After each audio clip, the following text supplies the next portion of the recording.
Sinusuan at pinag-usapan online ang pagpapasuot recently ni Heart Evangelista ng mamahaling kwintas sa fur baby niyang si Panda.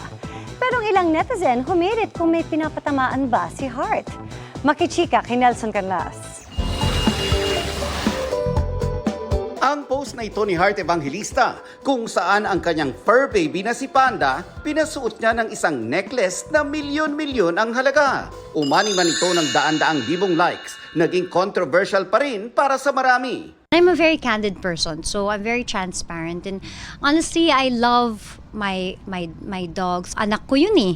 So, And I don't think it's the first time na pinasuot mo ng hindi. Siya talaga, kasi nga, I wanted to set an example ng Aspin. They are a special kind of breed na sariling atin. So, sinaspoil ko talaga siya. In fact, ang aking goal talaga is makarating siya sa Paris. Giit ni Heart, isipin na raw ng marami ang gusto nilang isipin. But one thing is for sure, hindi ito hiram at kanya ang kwintas. At ipasusuot niya ito kung kanino niya gusto.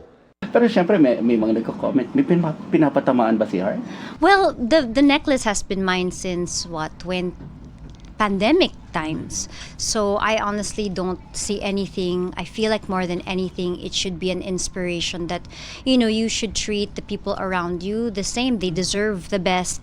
So honestly, I don't really feel like there's anything that I should do and not do, especially I do own the necklace. Out with the old bullied Heart dahil sawa na raw siya na siya na lang parati ang nagpaparaya. Yes, at the end of the day, kailangan naman din, minsan kailangan palaban ka din. Alam ko na rin kung paano kapag hindi ka masyadong palaban, talagang natatapakan ka. So, I bite now. In a very sweet way, pero masakit. Nelson Canlas, updated sa Showbiz Happenings.